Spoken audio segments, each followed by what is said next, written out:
here I am. I'm doing my little household stuff. I'm doing my stuff, doing my things and such that I need to do. And I'm listening because I've got Candace playing in the background. And Candace is going off on some shit. She starts talking about they got the looking glass. They have the looking glass. They stole it. They stole the technology. They can look at the future. The people are not smarter than us. They're just more evil. And she's talking about the Bernstein Bears,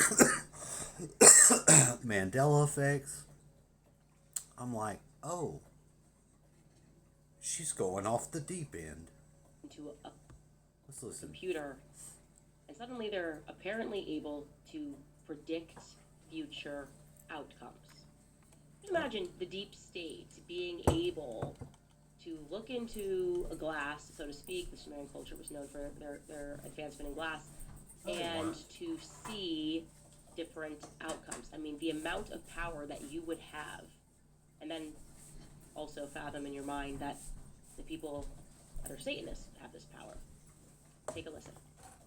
This is where things take. I've never once heard that the Sumerians had some advanced glassworking technology. The looking glass is supposed to come from aliens. Alright? It was maybe a gift. Maybe we didn't steal it.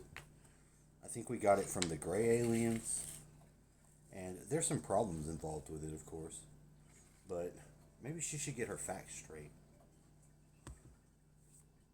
Is according to Bill Wood, a former Navy SEAL with gonna go high-level all clearance, deep. the U.S. military Don't go once had light access and to a deep. device called Project Looking Glass, a Don't do it. technology that could supposedly view potential future timelines. The project was shut down because there was a problem when we No, approached they don't shut 2012. it down. The timelines converge on that point in time.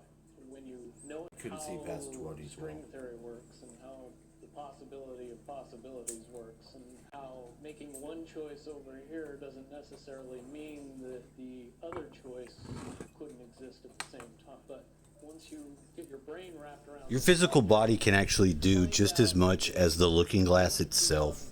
You don't need no damn looking glass to see no future timeline. You can see that with your third eye. to the future.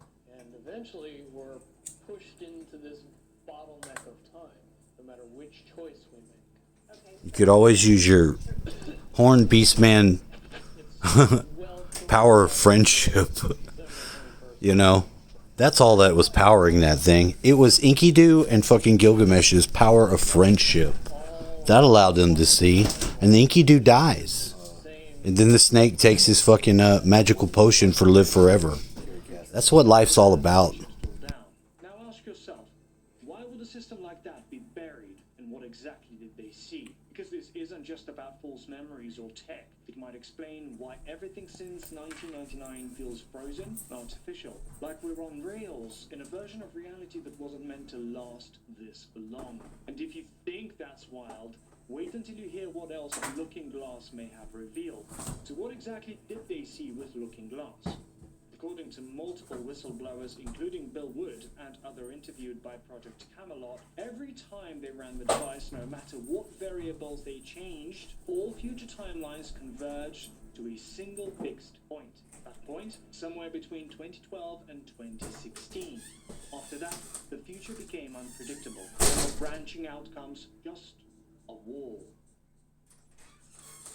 So it's super interesting that they couldn't see beyond 2012, or rather they could see beyond 2012, but maybe things became inevitable. That was backed up, by the way, by a lot of different things. Mayan civilization, the calendar, remember that whole scare? Why doesn't the calendar go beyond? So you arrive at this point and you wonder, what is this, right? Suddenly these people who are evil are no longer allowed or able to control outcomes, essentially, or perhaps, so maybe they did see something beyond 2012. But no matter what they did, they couldn't change the outcome of that thing that they saw beyond 2012. So it wasn't so much the future couldn't be predicted, but rather that they couldn't change it, like something was coming. That's how it kind of feels to me. When I just examine everything that's going on, there is this panic, like evil is panicking right now, and they're making a lot of mistakes because they're no longer in control.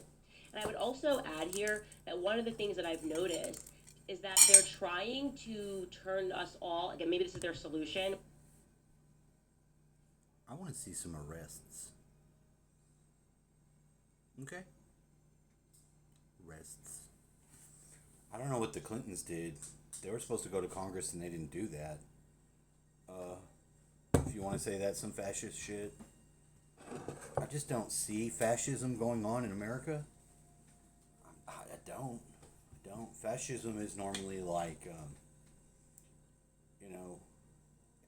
you're trying to say it was like Hitler. And Hitler was a monster. Hitler was a monster. He was burning people alive, and nobody's doing anything like that. Okay? Chill the fuck out. Get your fucking big boy pants on and fucking think through it.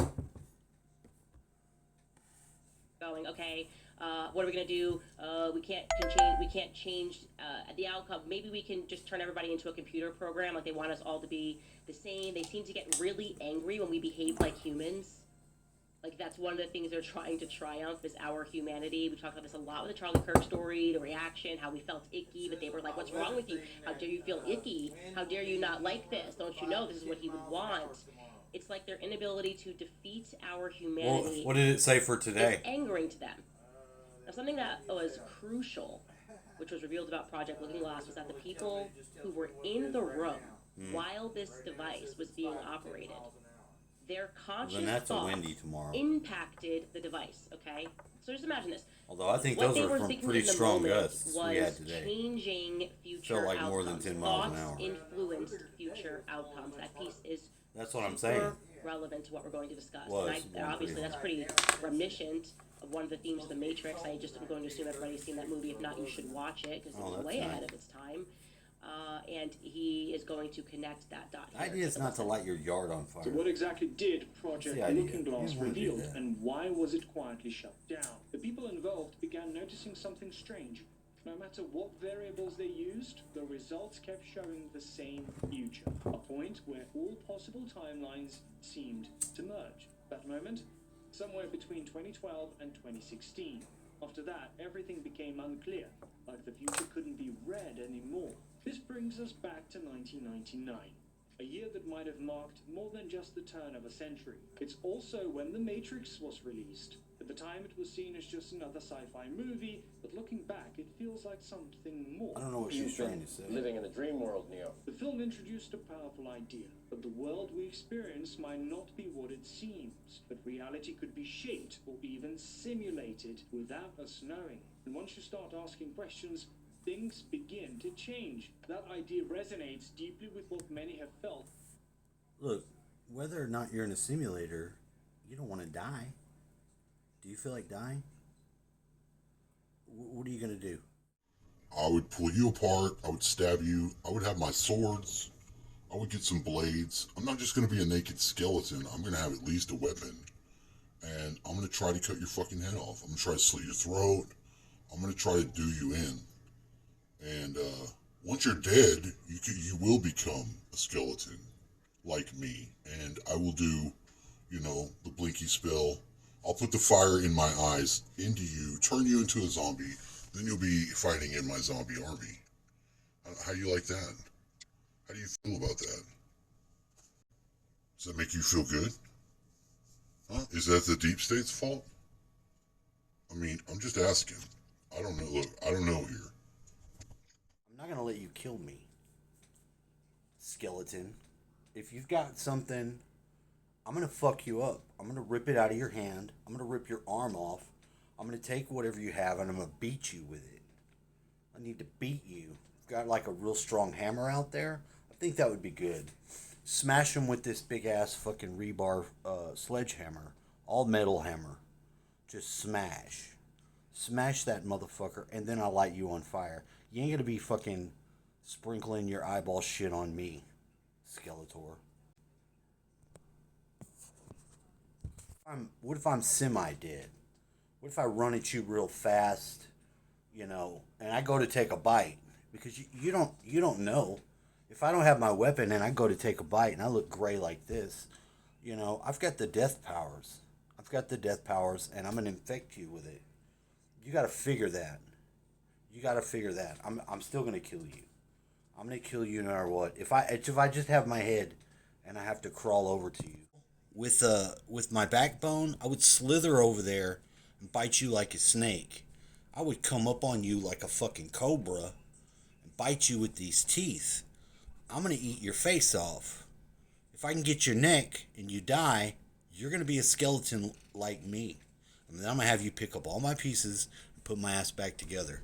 Because I'm look, it's a pyramid scheme. I'm the skeleton I'm more skeleton than you, okay?